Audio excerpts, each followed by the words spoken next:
Hello, welcome to Jason the Old Millennial. My name is Jason, speaking here in my bedroom in the great state of Kansas. And I did the top 10 favorite movies. Now I'm going to my top 10 worst movies of 2025. Yeah, 10 movies I absolutely hated this last year. I would say my top movies I hated weren't as bad as last year, but my top movies weren't as good as last year. So I feel like this year was a little bit more in the middle, as far as movies I liked and movies I hated, so far. Anyway, so yeah, so I've seen 45 movies, and here's the 10 worst ones. We'll begin at number 10. I got Springsteen, "Deliver Me from Nowhere."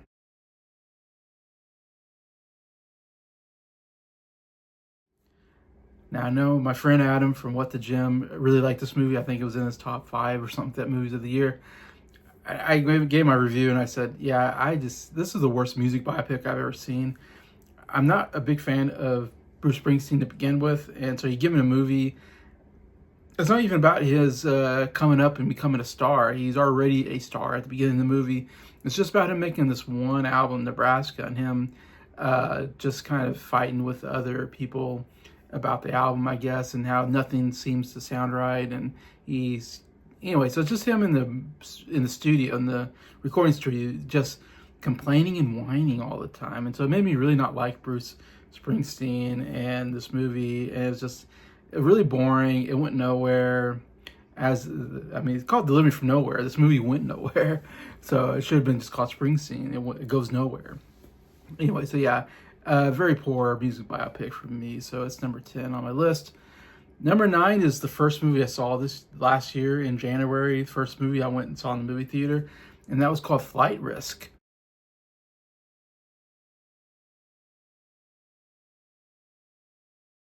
And yeah, I went, and it was a Mel Gibson directed movie, which is kind of a weird thing. Mark Wahlberg is in here, Topher Grace, and then there's this female FBI agent that's in the movie. And those are only three actors really throughout the whole movie. And the whole movie takes place on a small plane, and it is so boring. It's a bad combination when you only have three actors on a small plane. It gets very tiring. The same scenery, whatever, and the same three actors, and yeah, so it's just a small kind of movie that just doesn't work for me. And looking at the trailers, I went and saw it in the theater because I thought it looked like kind of a cool thriller movie. There's some action in there. Really not. There's really hardly any action or thrills to be had in this movie. And I remember I saw this movie in the movie theater, and it was the very first movie I saw of the year last year. And I came out saying, this will probably be my 10 worst movies of the year. And it is. Very first movie, I already was like, I know this is only the first movie, and I don't know how many other movies are going to be this bad, but I just have a good feeling this should be in my top 10 worst. And here it is. Yeah, it was just, and Mark Wahlberg, worst performance I've ever seen. He's the villain, and he is so campy, but it's bad. It was just really bad acting. Very terrible from him. And even the character was just a terrible written character anyways. So yeah, Flight Risk here at number 9. Number 8, I have a Minecraft movie,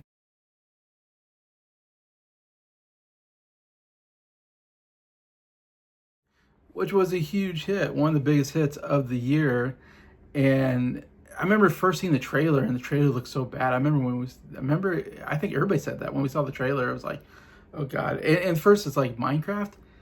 I had never played Minecraft, but as far as I know, there's no story in Minecraft. So how do you make a movie off of a video game? There's so many good video games with great stories. I mean, there's so many cinematic stories out there and great video games. And then you take Minecraft, which is a very popular video game for building. All you do is build, I think, and there's really no story. So now we have to shoe in the story in the Minecraft world, and everything looks weird because they're trying to make it look like the video game, I guess, in Minecraft. And yeah, it just looks odd, and the performances are all over the place, especially Jack Black. And I do like Jack Black in movies like School of Rock, Tropic Thunder. There's some stuff that I think Jack Black, he's definitely always over the top. That's always been his shtick, I guess, in a way. And it works in some movies. This one, to me, it was a little too much Jack Black. He was going too much Jack Black, and I need him to reel it in a little bit. It's like every single line he could not say straight. It's just every line was, like in the trailer, the big example I always give is, he comes up and his line is, "I am Steve," to tell these people his name is Steve, and he goes, "I am Steve." He does this weird way that's like, why nobody would say it that way, but every single line, there's no line that Jack Black says normally. He has to put something in there to try and make it funny. It was like he's trying too hard to be funny, and it was just cringy. Plus, this director is horrible. I hate this director. He did Napoleon Dynamite, which I'm not a big fan of, though I can kind of get why it was kind of a cult classic comedy. The character is very interesting and all that. All the other characters are just, his style of comedy just is really off-putting, I guess. And Nacho Libre was horrible. That was a terrible movie as well. And so when I saw that this was the same director, I was like, oh my God, this director is terrible. And sure enough, the humor did not work for me. Uh, it's very stupid. It was just really stupid humor that overall did not work. The whole story didn't work. The character just seemed shoehorn in. Also, Jason Momoa, I don't think he's very good at comedy. He's good when he's playing, action movies or whatever. But anytime I've seen him do comedy a couple times now, and he's terrible at it. He just comes off not good anyway. So just no more comedy for Jason Momoa, in my opinion. But yeah, overall, it was a badly written movie, just a cringy dialogue. And yeah, I just watched this going, oh my God, this is terrible. People loved it, but I was like, oh, this is the worst. So here we got Minecraft movie at number 8. Number 7, we got Freakier Friday.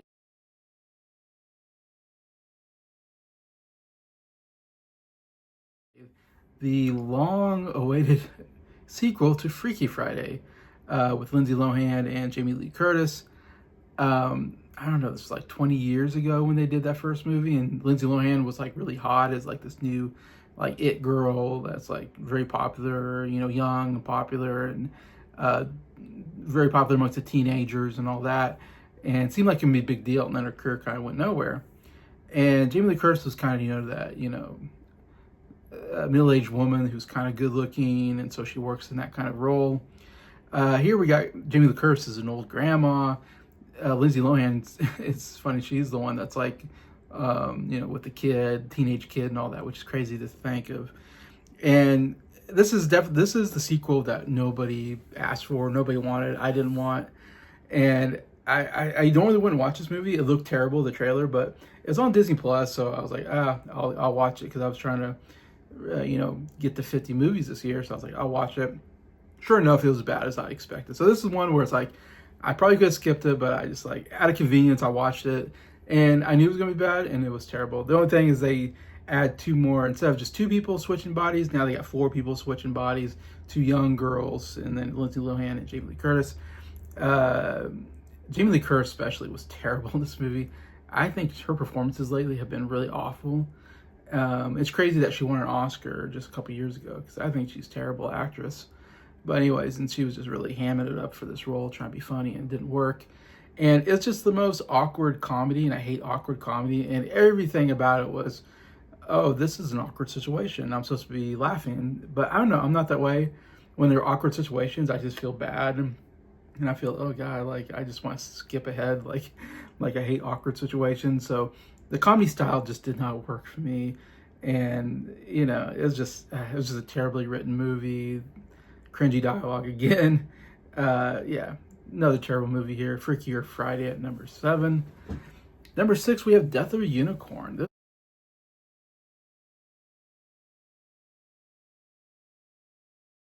was an interesting one, because I remember people really being hyped about this, like, oh my gosh, it's like kind of horror and comedy mixed or something like that, and there's unicorns killing people. I don't know, people are interested in that. Excuse me. You have Paul Rudd and Ortega, I think her name is, and like Will Poulter, and really good cast. Yeah, it's a really great cast actually, and all that. So I remember seeing the trailer going, I don't know what this movie is. Is it comedy? Is it horror? You have some comedy people like Paul Rudd, so it makes me think this is supposed to be a comedy. But then the unicorn looked very scary in the trailer, and it looked like he was like, definitely is, they're hiding from it, like it's, stalking them, trying to kill them. So I don't know why I was like, yeah, I'll try it out, see what happened. And yeah, it was a very weird tonally movie where again, it seemed like somewhat comedic at times. And the whole thing is they run over, Paul Rudd and his daughter run over this baby unicorn. The thing is dead, so they take it back to this mansion house, whatever, because he's doing business with this really rich person who's also dying. And they found out that the unicorn blood can cure everything. So they want to take the unicorn blood and, like, make a bunch of money off of it. But then the mama and the father unicorn come to get their kid, and then becomes a gruesome, gruesome kind of horror movie. And that's why I really hated this movie. I mean, the first part still was kind of boring. Like, who cares? Like, but then the last part, oh, it's just awful. The unicorn just kills like everybody in this family, just absolutely massacres all these family members and their I don't know, people that work for them, servants and maybe security, whatever, in the most gruesome ways. Like, they found really gruesome ways for a unicorn to kill somebody, and it was disgusting, hard to watch. It was just, it was too much. I absolutely hated it, and that's why it's probably down here, because I absolutely hated the violence in this movie.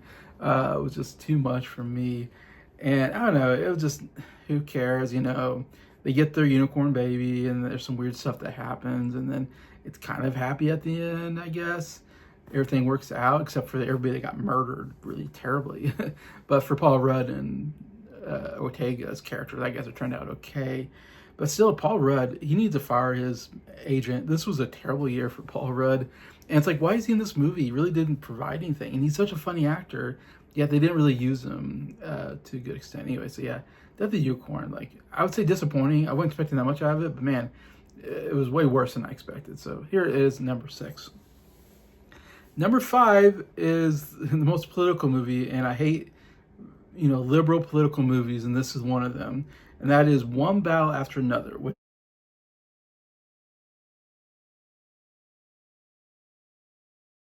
is the movie that's the front runner for Best Picture this year.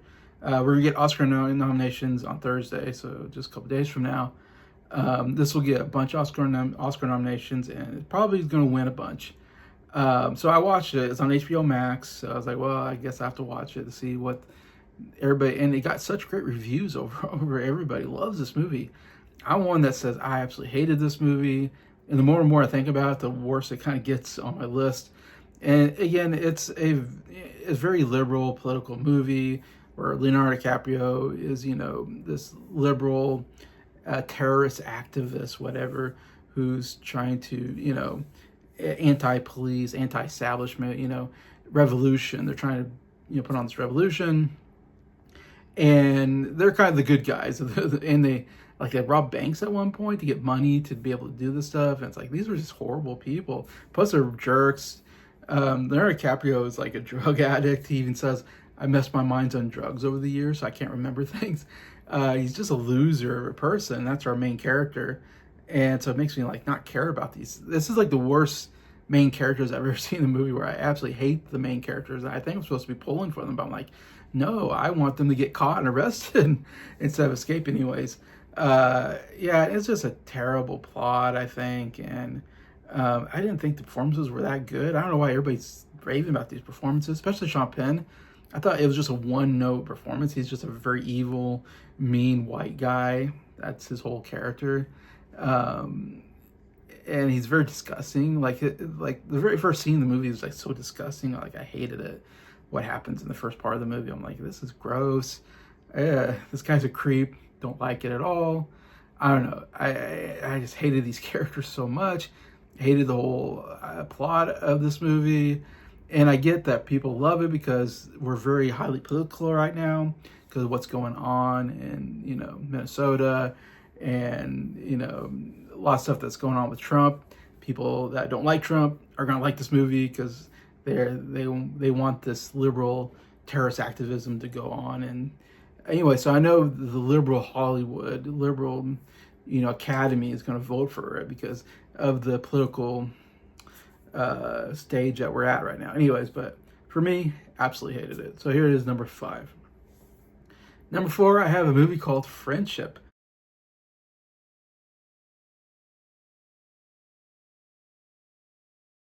Here's Paul Rudd again.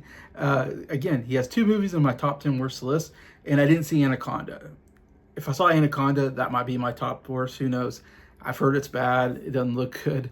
So I was like, Paul Rudd, man, what's going on? You need better. It's like after he did Ant-Man, he just picked some of the worst projects. I mean, including the Ghostbusters movies weren't very good.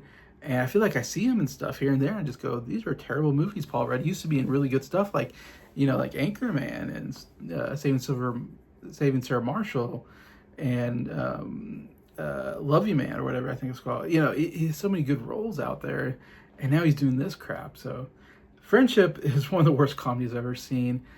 Tim Robbins, who's kind of the lead here, it's such an interesting, his trajectory as an actor.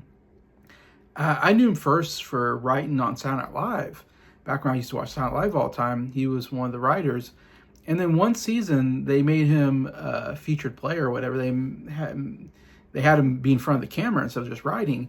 And so there's one season where he does skits in front of the camera, and he wasn't very good. He didn't have any characters that really stuck, and he really didn't do anything. And after like 1 year of being a featured player, he got demoted back to just being a writer, and he stopped being in front of the camera. So that just tells you that he was not doing very well on the show, I think, in front of the camera as an actor. And he went back to writing. Well, then he went on to, I think, Netflix, and he started his own like sketch comedy show, which I have only seen a little bit of it. I've heard it's pretty good. People seem to like it a lot. So I think that got him a little more notoriety after Saturday Night Live, and it's got him some more work. Cause I think I see him more in stuff nowadays. He seems like he's in a show on HBO, like The Chair Company or something like that. And so he's definitely getting out there more. And this is like his first starring role that I can ever seen before. And so he's a very odd starring comedic actor. And the thing about Tim Robbins is his whole comedic shtick is awkward comedy. And like I said, I hate awkward comedy. And that's his whole thing, is being an awkward person, saying awkward things, being awkward, socially awkward. And that's all the comedy here. And it just doesn't work for me. I'm just cringy the whole time. I was like, oh my God, it was so painful to watch. I was like, oh my God, he's going to do something stupid and everybody's going to look at him weird and he's going to try to play it off. And you just feel bad for the character. You're just like, yeah, I feel bad. He's not a bad person, but he's just so awkward and he's ruining everything. His marriage he has a terrible marriage relationship with his kids. He becomes friends with Paul Rudd, but then Paul Rudd stopped being his friend and he kind of goes crazy a little bit. And it's a weird ending because it's like, where's this going? The whole movie, I'm like, I don't understand where this movie's going. It doesn't make any sense, really. And I just remember it just being ends awkwardly, where like, okay, nothing's resolved. What was the point? There seemed no point to this movie or no resolve of conflict. He's still an awkward guy. He still has problems. Nothing. Anyways, it's just a stupid movie that was hard to watch for me. So yeah, Friendship here, number 4 on my list. Number 3, I got Tron Ares.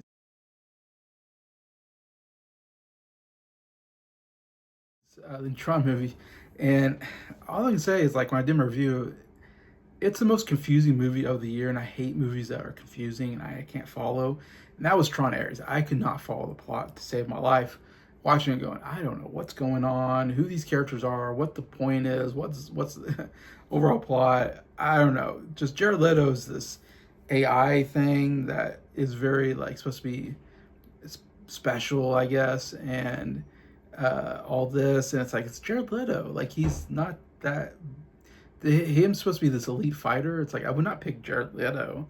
He's kind of a skinny guy that doesn't look like he belongs in this kind of action movie, whatever. Yeah, so he just did not fit at all. It's terrible casting. But it's just a terribly written movie, I think, that just made no sense. And by the end, I was like, I didn't know why were certain people making certain choices. I didn't get it at all. So that's why I put it here. It was so hard to watch, so boring. It was so hard to pay attention to because I was like, I don't know what's going on. That's why it's this high, because I really hate these kind of movies. Like, for instance, Dune. I hate Dune. I hate Dune 2. Same thing. I was confused the whole time, didn't get what was going on. Yeah, so those kind of movies are going to be really high on my list, and that's why it's here at number 3, Tron Ares. All right, number 2 on my list is Mickey 17.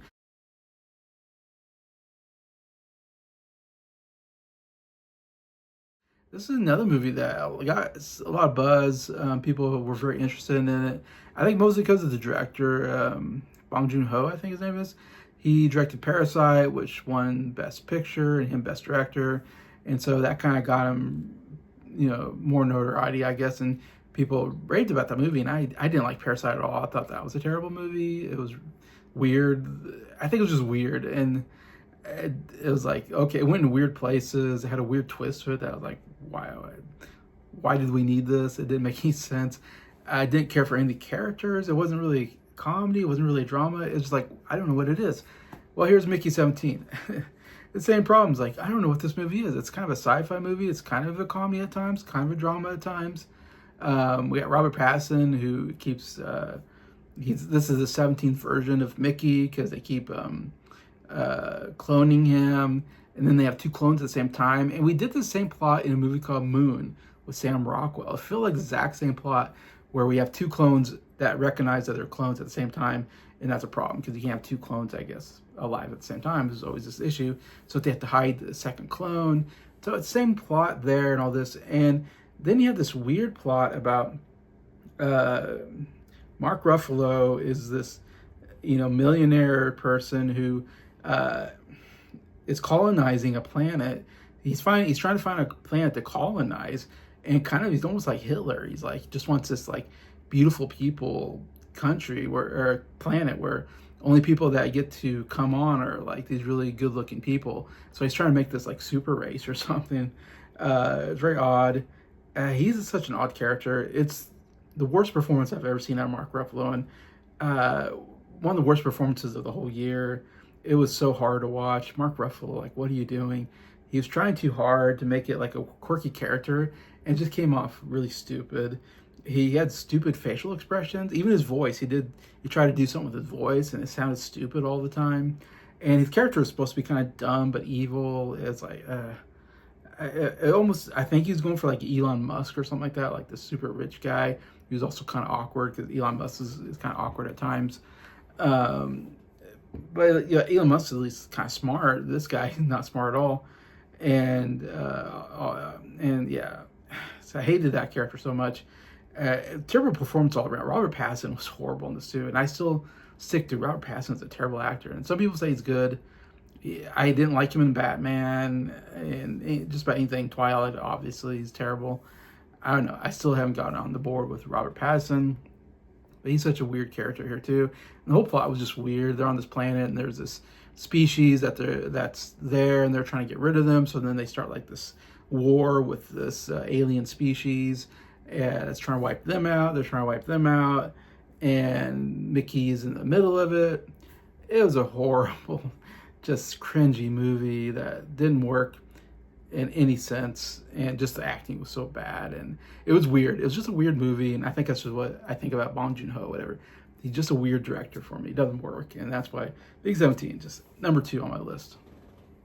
All right, you know what number 1 is. Everybody should know what number 1 is. I've talked about this movie plenty of times. This is the obvious number 1. It has to be number 1. Even before it came out, I knew it was going to be number 1 on my list, and that is Snow White and the Seven Dwarfs.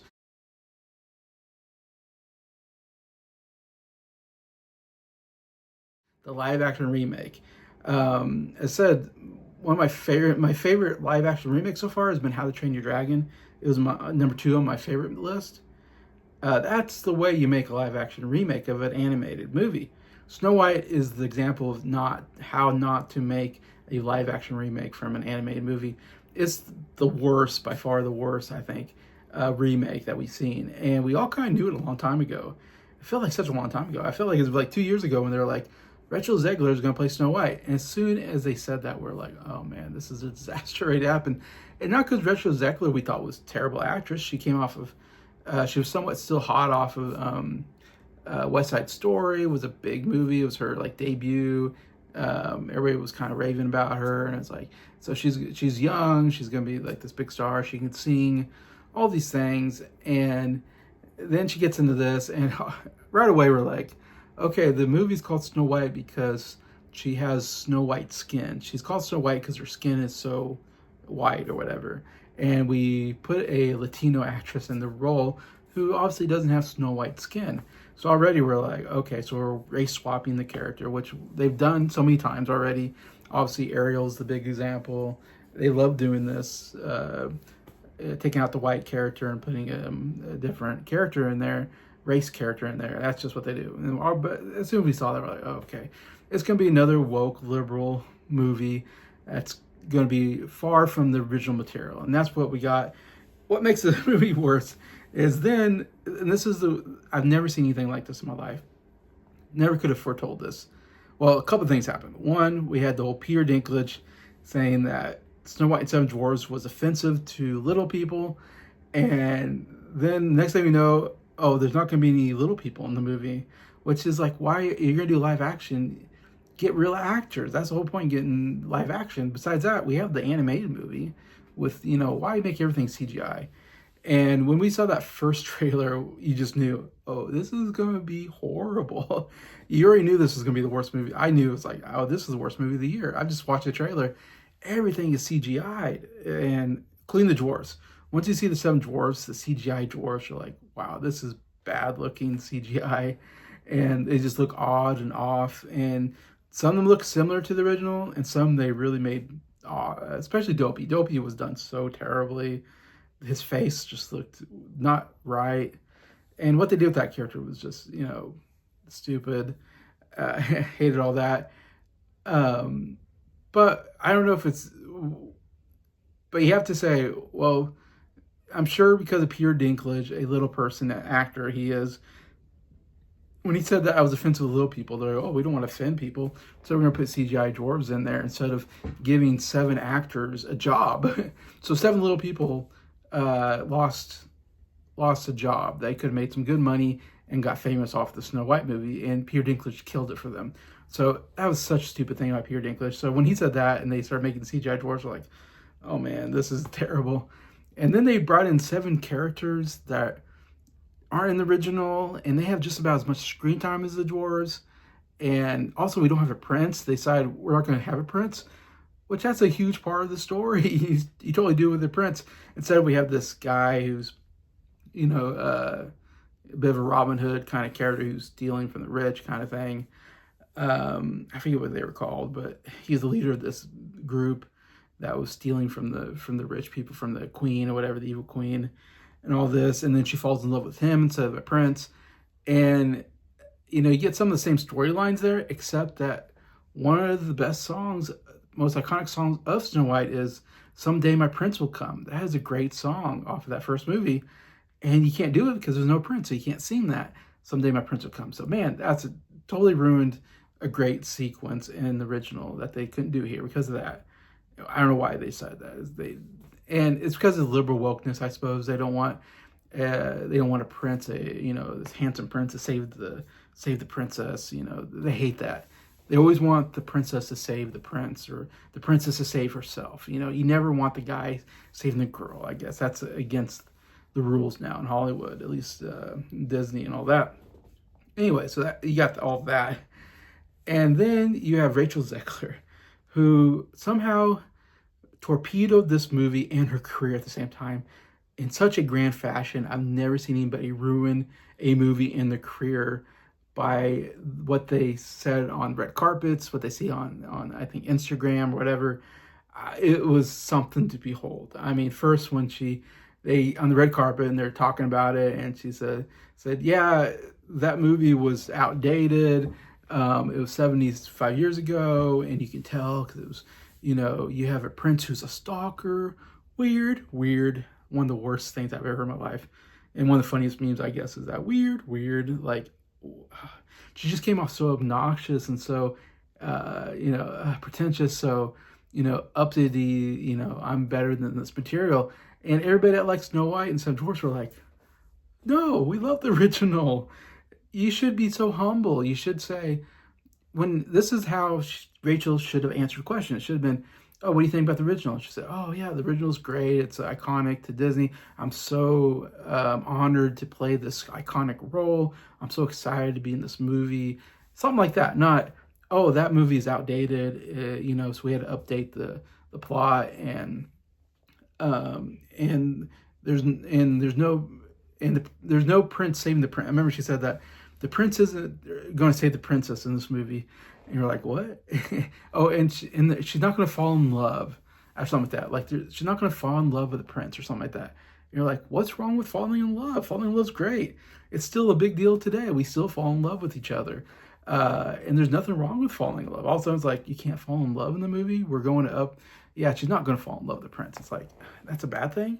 And then the whole, yeah, Prince being a stalker. No, he's the love interest. He saves Snow White at the end. He's not a stalker. It's just some horrible stuff after horrible stuff. Made it look so bad. It made the movie look so bad. It made people hate her and the movie. I could not believe what she was thinking of saying all that stuff. Um, I'm trying to think what. Yeah, I'm sure there's more to that, but it was just incredible. And then her being so political too. She hated Trump. She's super liberal, and so when Trump won the presidency, she went on, and I think she said like Trump supporters should die. Like, golly, you're trying to, you want people to come watch your movie, and now you've offended half of the country, or more than half the country that voted for Trump, who's now like, I'm not gonna see this movie. This stupid girl, Rachel Zegler, who says I should die. Like, that's such terrible selling of a movie. And I think she also was like, if you're a Trump supporter, I don't need your business. And it's like, no, you want everybody's business. Snow White, the people that make Snow White are making money off Snow White. They want everybody's business, and now you're trying to drive away business, drive away money. You're trying to lose money and that's what she did. She lost money for this movie. It was just so stupid. I just could not believe what we saw, and that's not a reason to hate the movie. But I just think it's interesting to just that's what happened. That really, and that's how not to promote a movie. That was the worst promoting of a movie I've ever seen, where you made everybody hate you and the movie. And the movie bombed. The movie bombed big time. It was horrible. It's funny. She tried to backtrack a little bit. I think they made her apologize for saying like, Trump supporters should die. And I think she said, "Oh, yeah, I apologize. I shouldn't have said that." And I think she was in an interview and she said, "Yeah, that's." And she tried to go back on the whole, it's outdated, the original, and like, "Oh yeah, I used to grow up watching the movie." And she tried to come back, and the PR probably told her, you shouldn't say those things. You got to be humble, and you got to be likable, and you got to try to, praise the original instead of, making it look bad. She tried, but it was too late. And I don't know. It's going to take a while for her career to get back. I think she kind of ruined her career by that, because she's not has many movies lately, and I don't know about any movies. I'm sure she'll come back eventually, but I think she has to lay low right now because she's just poison, box office poison right now. And who wants to hire her? You want to hire the girl that just ruined a movie just by talking on the red carpet or Instagram? Like, no, you don't need that hassle. Why have that headache? You can hire somebody else, and they do a good job, and they know how to talk to the press and not ruin your movie. It's just so. It's almost funny how stupid it was that what happened, how it just totally ruined that movie. And I'm not even talking about the movie. The movie was terrible. Rachel Zegler was terrible. Worst casting I've ever seen. One of the worst casts I've ever seen. A movie where she did not feel like Snow White. And I'm not talking about the color of her skin or whatever. That's fine, whatever. She can sing and all this. Just her look. They tried to make her look like Snow White, but it didn't work. Her hairstyle just looked off. The dress looked off. I don't know. Everything just looked off. And she's supposed to be likable, and it's hard to like her. It's just, she has a hard time coming off likable. She's just so sarcastic, and just her facial expressions just make you not like her. I don't know how to say it. And Snow White's supposed to be this sweet girl that you just, innocent, sweet girl that you love. And Rachel Zegler couldn't pull it off. And then you got Gal Gadot. That was such terrible casting. You got one of the most beautiful women in the movies right now, a supermodel, and you put her as the queen who's upset that Snow White's prettier than her. Who's the fairest of them all? Snow White. Oh, I gotta kill Snow White because I want to be the best looking. It's like, no, you're Gal Gadot. You're the best looking woman in the world. Like, you made it. Rachel Zegler, she's fine looking, but she's no Gal Gadot. I'm sorry. It's just, you can't compare the two. And so it's just stupid that she was like, jealous of Gretchen Zegler. It was such bad casting. Besides, her acting wasn't that very good. She couldn't sing. It was just terrible overall. Just two really bad casting choices there. And that said, of course, CGI was terrible. Adding the no prints was terrible. And then a lot of these movies, they want girl power. They want the girl to be like, oh, I can save myself. I'm going to be a leader. I'm going to lead a revolution. So she kind of leads like a revolution against the queen, which is not in the original. Something they added in there because they love girl power moments. And so that's what they did with the Snow White. And you knew they were going to do it. And you're like, oh, God, not this again. And then the ending was so stupid how they defeat the queen. It was the worst way to do it. Nothing like the original. At least in the original, she is being chased and she falls off a cliff, by the dwarves, and you feel some victory there. In this one, she just smashes the mirror and then she dies, and it's like, what? It's like she killed herself. Like, this was weird. Like, there was no victory for the good guys in this. It was just stupid. I don't know. It's like this train wreck that you knew was coming about 2 years ago. You're like, oh, here's a train wreck. It's coming. And every moment you're like, oh, it's coming. It's getting worse. And finally that day came. You're like, there it is. It's a train wreck. Exactly what I thought 2 years ago. It came to be just as bad as I was thinking. And yeah, so it has to be number one. It has to be the worst movie of the year. And I'm surprised not more people are putting this number one. They're being nice to this movie maybe, but it has to be. It's such a train wreck of a movie. And everything about it is so bad, from the PR, all this, I don't know, stupid stuff, the Dinklage quote, the Rachel Zegler quotes, and then the actual movie. It's just so funny. It's so bad. It's funny how this movie tanked. I don't know. But yeah, it's number one because of that. It's just too funny not to put it number one. So there it is. Number one, Snow White and the Seven Dwarfs. Worst movie of 2025. All right, so that's my 10 worst. Oh, I should give some honorable mentions. I forgot to give those. Some movies that came close to making my top 10 worst movies. I just want to mention The Naked Gun. I thought it was a terrible spoof movie of the original classic. Clown in Cornfield was just a really stupid. It's supposed to be a horror movie. I love Killer Clowns. This didn't work for me. A Working Man, another bad Jason Statham action movie, just very generic. Five Nights at Freddy's 2, slightly better than Five Nights at Freddy's, but not much. It's still a really stupid movie.